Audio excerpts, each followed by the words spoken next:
listening to In the Spotlight with Jill Nicolini on Business Talk Radio, where we take your business to the next level.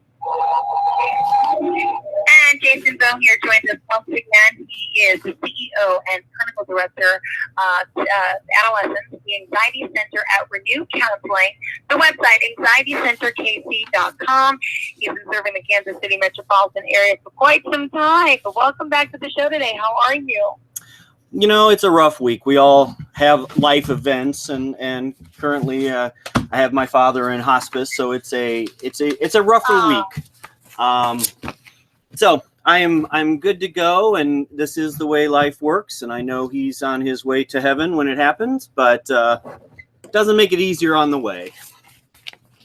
No, my mother, we did the same with her. She had lung cancer 3 years ago, and she passed. So I've been down that journey with you, and it's hard, and we all, unfortunately, have to go through stuff like this, but the best thing and advice I can give you is that you're not alone. You know, so many of us have to go through this, and it's a part of life, as hard as it is, but that's why you got to be thankful for your family, your children, and to do your best to be kind to everyone and live life to the fullest each and every day. So, Jason, Yes. Thank you, and my prayers are with you and your family. Would you mind just giving us a little bit of your background? And by the way, I just received the second email for you. I apologize. I called you on the wrong number. That's all right. Like you wanted me the numbers. I just saw that. Give us a little bit of your background. Of course, I think you do so much to help children and adolescents, and we'll get to that momentarily. Yeah, so, you know, again, have great parents who did a good job. And we're gonna talk about hopelessness today, and they did a really good job of helping me navigate their faith and then my own faith and not ever run into that hopelessness that comes up. And that led me into, you know, working with children. My whole career, I've been able to go to the federal level and work in child welfare at the national level. I've done homelessness work at a metropolitan level, and it's really brought me back to where I want to be working directly with adolescents and their families and dealing with these challenges that they face every single day. I also have a great family of my own. I've got a beautiful wife who founded the counseling center that I get to work at. 4 kids, 10, 5, and 3, and a great dog. Yeah. Oh, wonderful. Well, let's talk a little about a lot of, people have children out there, and some people say, hey, why does my kid seem so hopeless? You know, they have everything, right? Yeah. Can we dive into that topic for today? Yeah, I'd love to dive into at least one aspect of it. There's more than one, and I can't hit on all of them in one show, but I do want to talk about one aspect, and that hopelessness, can come from and or exasperate depression, anxiety, any mental health struggle. And it consistently leads to suicidal ideation and attempts. Because and one way to think about that is when an adolescent has no more hope that the pain they are in, whether that's mental, physical, social, emotional, will end. If they don't have hope that will end, or they can see no other way to help themselves, suicide starts looking like a reasonable answer. And so a couple of years ago, I had a chance to meet with the team of social workers from Children's Mercy Hospital of Kansas City. It's a very big, very prestigious hospital in our area. And they were doing 1,800 adolescent suicide screenings a year. That means they were actually having 1,800 young people sent to the hospital by somebody else who had concerns about that young person wanting to stay alive. They were doing so many assessments that the hospital literally changed its policy that any adolescent seen at the hospital, even if it was just for an earache, would be assessed for their suicidology. And so that was, a systems change around how many of our young people are struggling with suicidal ideation, and a good portion of it comes from just a hopelessness with the world. That team, shared 5 of the most common reasons that they found that a young person was suicidal. And these were, and I think this is important for everybody, but number 1, lack of meaningful connections. And COVID has just made that so much harder in the last year to maintain meaningful connections outside of our household. The second reason was that they actually were struggling with a disorder, and anxiety, depression, or eating disorders were the top three. The third reason was gender questions. So when they were in the midst of deciding what gender, what sexuality, all of those questions, those get to be too big of questions sometimes, and it would lead to suicidal ideation. Family conflict, as we can all imagine, significant family conflict where you just don't think your environment is going to get any better, was the fourth reason. And then finally, the fifth reason, and the one I want to kind of dig into today, is purpose, life, existential questioning. And so since each one of those shows can be, each one of those topics can be a show unto itself, I want to focus on why, if not handled well, purpose, life, and existential questioning leads to lack of wonder.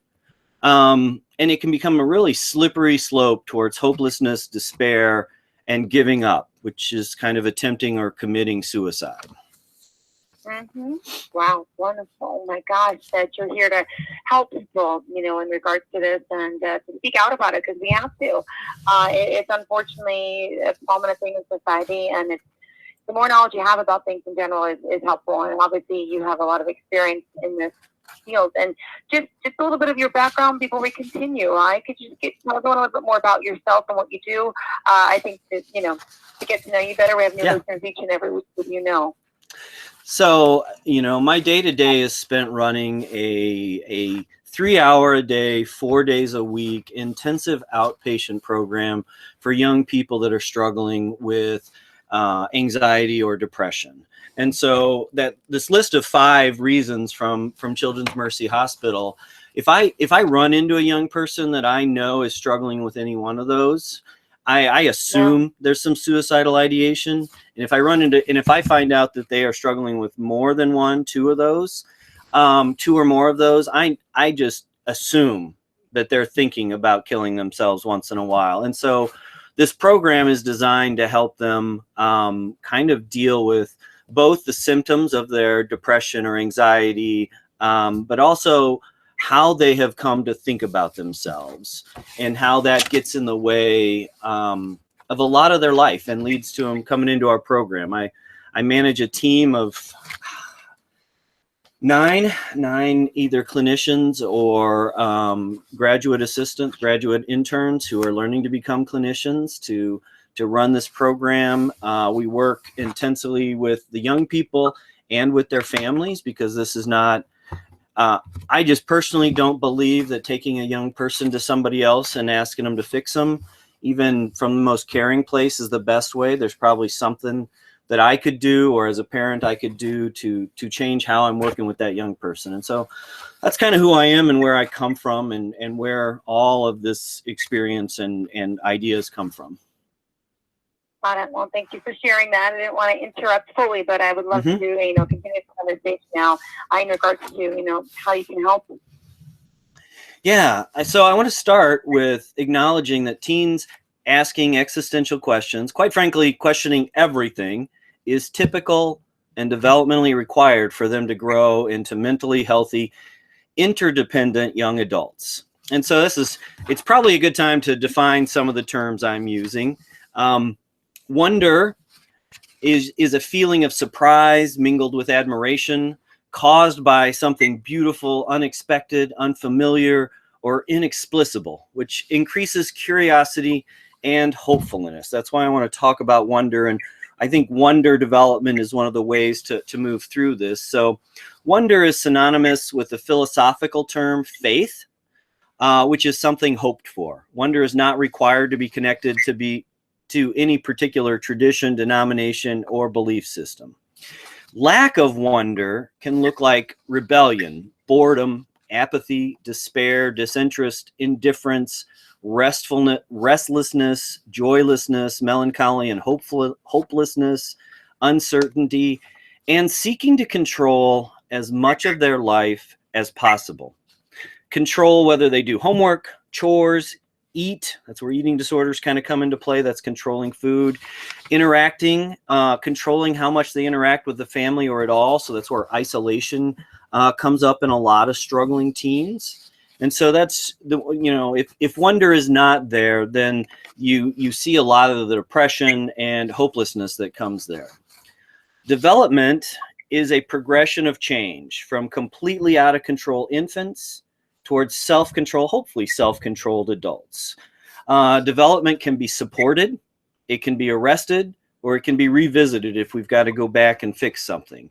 Human development is one of those things that's rarely linear across realms. So if your social development might be different than your emotional development, your physical development might be different than your intellectual development, and your spiritual development could be in a whole different place. And so when these get a little bit out of whack, or one is really high and one is really low, you can end up seeing some problems. For example, a gifted 14-year-old, and I see this regularly, seems educationally or intellectually equivalent to a college reader. And they're highly capable of questioning their purpose and meaning of life, but they haven't developed the emotional capacity to handle the unknown or the social skills to search for answers. Does that make sense, how a young person can be in one area super developed that gets a lot of kudos and we think they're doing great, but if it's not matched by other developmental areas in their life, it can really lead to some struggling and not handling things very well. Absolutely. Yeah, and then finally, existentialism.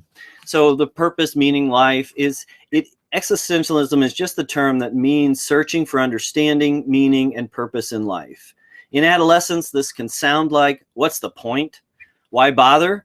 Or why am I even here, alive? You got to go back and really look at the people who think about this a lot. So philosophers Kierkegaard and Camus argue that there are really only three answers to those kind of purpose existential questions. And we've all somehow, whether we know it or not, landed somewhere within these three. One is, suicide, complete control. It ends questions, it ends pains. Amazingly enough, the philosophers found that to be an illogical answer, but that's a whole nother path of thought. The second answer is defiance, all right? Actively fighting for control against external authority, institutions, conventionalism. And I would just say over the last year, we have seen that in all over the place, from our racial issues and how the institutions handle in any kind of social management, to just recently a raid on the Capitol where people feel like they're losing control of any of their politics or values, or I don't quite know what was motivating all of that, but you can see that there was significant defiance in fighting against that. And then the third answer is faith or wonder, acceptance of less control because of something hoped for. And that thing that's hoped for could be in yourself, hedonism. It could be in ethics, just that there is a right way to deal with, and the ethic that others are important. And then finally, a higher authority. Most higher authorities are usually connected to a faith tradition, but you've got you've got Alcoholics Anonymous that just say whatever your higher power is what's going to help you out of this pathway of hopelessness and covering it with alcohol. Does that all make sense? Yeah, absolutely does. Wow. And at this time of the show, could you give us your best form and all forms of contact before we continue the conversation? Sure. I would love, if you're a parent, especially a parent with struggling kids, to go to boldparenting.online. I've made it really easy to get to lots of parenting resources there. I can be reached at jason@anxietycenterkc.com. Those are the two easiest ways to get me, and obviously anxietycenterkc.com. You can also get to those and get to my website to find out about the work that I do in the Kansas City Metro. Got it. Fantastic. Well, you know what? We usually take our commercial break here. We're going to skip that for you today. You have a lot to say, and it's very important for our listeners to hear. So why don't we just continue at this point? Okay, great. So after defining wonder and development and existentialism, I'd argue that teens actually have to question their parents, their values, their purpose. They have to question institutions, and quite frankly, they need to question all of life, and how the adults in their lives, whether that's parents, teachers, preachers, mentors, handling this questioning can support or arrest an adolescent's development. Arrested development in a teen, not the TV show, which if you're familiar with is also an excellent example of arrested development and awesomely funny. But arrested development in a teen looks a lot like the eagle that was raised by chickens. Do you know that story?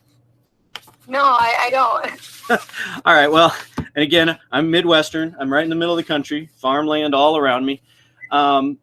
Somehow, an eagle egg found its way into a chicken coop and was hatched by a very caring chicken. That caring chicken taught it everything about a good chicken life: pecking for food, walks around the farm, and occasionally squawking match with a dog or a goat. Also taught that baby eagle that there was no reason to look at the sky because the dusty earth, was their home. The baby eagle could do all the chicken things except not look at the sky. They longed to spread their wings and feel air rushing at their face. But every time they asked about the sky, all the rest of the chickens told them that wasn't possible and that they should accept this amazing chicken life that they had. So here's a baby eagle struggling with existential questions. Kind of hopefully you can see where that's going. That baby eagle's development was being arrested by well-meaning chickens who were honestly doing the best that they could. One could imagine a scenario where the baby eagle meets an adult eagle and can hear, Bette Midler singing "You Are the Wind Beneath My Wings" as they soar off into life as it should be lived by an eagle. But one can also imagine that baby eagle rebelling and fighting the chicken way and finally giving up, which, might look like depression or attempts to end its own life. And I want to think about just that as a metaphor or a story about what can happen to adolescents, young adults, if they aren't supported in some of these developmental phases that look really challenging. There are multiple theories on child development, but they all agree that there are stages or phases that need to be successfully navigated for young children to grow into healthy adults. I'd like to walk through some of what I'm calling wonder development phases, highlight how each phase can get arrested or interfered with, and in some cases, how they connect to the 3 existential responses answers where applicable. And those 3, again, are suicide, defiance, faith, and wonder. All right, so when a baby's born, they're kind of in a reward-based faith. All right, they have no concerns for wonder. It's total sensual motivation. All right, so they want food, they feel the sense of needing food, and they cry. All right, so they have no concept of control. They just do this and it happens. It's infants, it's toddlers, it's chaotic, it's hedonistic, because really they're not concerned about what your sleep pattern is like. They're only concerned that they're hungry at 2 a.m. Trust, hope, and love compete with environmental inconsistencies, which neglect or threats of abandonment. So a young person who feels abandoned can get this stage interrupted or arrested. They have no concept of higher power. They love themselves and really can remain stuck. And you see people that remain stuck here if they're experiencing neglect or abandonment or abuse. And so that's the very first stage. I had somebody share with me, and I saw it in mine, that really the most violent age of a human is 2-year-olds. And that they just swing and bite and whatever happens to work to get them through their day because they don't know any better. But that would be an example of that first stage. After that, they grow into attachment-based faith or borrowed, imitative faith. Wonder is cultivated within bounds of attachment figures. So this is parents, adults that they look up to. They end up just imitating their faith. If a family goes to church, they go to church. If they don't go to church. If they kind of, and it's possible to maybe worship material stuff or have your faith based on, work or those kind of things. Young people get that. They observe it. They are just doing whatever they are taught. So like the baby eagle became a good pecker and a good walker and a good squawker because they were, that's attachment-based faith. This is preschool until abstract thinking, which commences somewhere around 7 to 9. They imitate parental behaviors and attitudes, generally accept the faith stories told by them. So this is, young people who are told the stories of Noah, and, they believe that animals got onto a boat, and it's very literal to them, and that's what their faith is grounded in, that this happened and exists. Love of a higher power is because the people I'm attached to love a higher power. They have some concept of authority in their parents, but much more please others. So if they don't attach to others, or they don't get faith stories, these are ways that erode foundation for future development. So I'd give you an example. My 5-year-old that we've adopted and has trauma in their life really didn't just concede that we were any kind of a higher power or authority in their life, and they rebel against us. And you can watch them rebel and not accept directions and orders from any new person that comes into their life, because it's not just a given that adults are good people that are going to be okay. And so that's a young person who's been arrested, and that we're going to have to walk this path with them for a long time to help them move forward. And our next hope is that they move into a rules-based faith, all right? There's really no need for wonder in a rules-based faith. You just find out what's right and wrong, all right? I will get time out if this happens. I get a cookie if I do this kind of thing. And wonder is problematized by doubt. If everything is questioned and there aren't any actual rules, there isn't a way to figure out what's right or wrong, they end up having and developing a lack of faith. Okay, so this is your abstract thought through early adolescence, so somewhere between 7 and 13. Trust, hope, and love feel based in right, wrong, or behaving correctly. So this is, you see, a young person who does what they should do. They try and figure that out. They believe that answers or faith can be learned, and they have a hard time seeking outside the box or the rules. All right.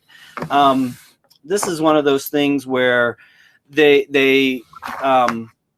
problems arise when those in authority are inconsistent, or when exposed to diverse opinions too rapidly. And so the young person who just finds out that every gender is possible when they're 11 and they're not really emotionally or socially ready to handle that, it leads to doubt. It leads to problems. What do I do? How do I know who I am amongst all of these questions, and really not a path to get there? Does that make sense? Yeah, it sure does. And then finally you move into adolescence, all right, where we are. And I want to walk through this because over the next show, I hope to talk about some ways to support this as you're moving forward. I know you have younger kids. I have younger kids, but also how do we revisit these developmental phases and put some of that back in? So adolescents have a question-based faith. So questions overwhelm answers. Wonder rebels, revolts in an aggressive, destructive manner sometimes. They try to jailbreak from stigmatized positions. So you have to be this way. Well, they're going to fight against that intensely. They want to control their lives. They see that independence means I get to control when I go to bed, what I do, how, and they don't yet understand that even those of us that look independent still have to answer to, the people who are buying our services or our bosses or whatever that looks like. This is adolescence. It's relativistic, which means anything could be right. It's skeptical. It recognizes that there is perplexity in life and faith. It asks a lot of hard questions. And if those questions are dismissed or significantly invalidated, it can lead to defiance and or inconsistent commitment, which is motivation towards anything. I get asked a ton how to motivate my young people. The answer is this young person needs to value. There need to be things that matter to this young person. And if what matters to you doesn't matter to them, they're not going to seem motivated to do what matters to you. And so this ends up getting to an existential crisis. It is huge. This crisis gets to be earlier in gifted students and really hard and challenging to understand why. And again, some of them answer it with that suicide. It happens. This is if they can't answer these questions and they're invalidated for even asking the questions, why not end their pain and move forward into something else? Defiance, revolt. You see this in adolescents all the time. They defy everything. They break rules. They you know, I at one point during the movement around Black Lives Matters, when it was really big last spring, I think half of the group I had in the room, so half of 12 young people, were literally creating posters and going to protests and fighting against institutions. That really made sense to them in a world that didn't make sense. And then finally, hopefully some of them find their way to faith and something that they can hope in. To bring in another expert, Erickson really recognizes adolescence as this time of identity versus role confusion. All right, so a young person who's struggling with gender questions doesn't have yet a strong identity. They're feeling something, they don't understand something about what's going on with them, and so then they have no idea what their role is. So helping them develop an identity and find things that matter to them helps clear up that role confusion. Yeah. I know we're getting close here. The last phase, if you can make it through adolescence, is kind of a values-based faith. You know, acceptance and embrace the inherent wonder and mystery of life. I can't answer everything, but the things I'm doing today matter enough to me, or I see enough wonder when I go visit the Grand Canyon or just look at a baby, those kind of things. There still can be some fear in that wonder. What could happen? But I'm willing, as a value-based in that phase as an adult, or I'm willing to relinquish some of my control to accept wonder and a higher authority. Honestly, the biggest thing I can share and add for parents right now is that we've talked about BOLD over the last couple of weeks, and BOLD stands for breathe, observe what your thoughts and feelings are, listen to your values, and then decide to act. That you really need to go through those phases when your young person's asking hard questions, or they don't seem motivated, or they're moving towards hopelessness. Because one of the ways to help that might be to help them examine, find a stronger identity, who they want to be, what matters to them. And that may not always be what matters to you. And that's where you have to breathe and slow down, observe what's going on with you, so you're not just reacting to them. You got to listen to your own values. And I'm hoping one of those values is I love this kid and I want to unconditionally figure out how I can help them deal with this, and then decide to act from that place in a wise mind. Well, thank you so much for your time today. Could you give us your best form of contact? Yeah, please, for more on this, go to www.boldparenting.online or reach out to me at jason@anxietycenterkc.com. Thank you very much, Jill. Thank you. You have a great day. And everyone else, stay tuned. More of the show is on the way.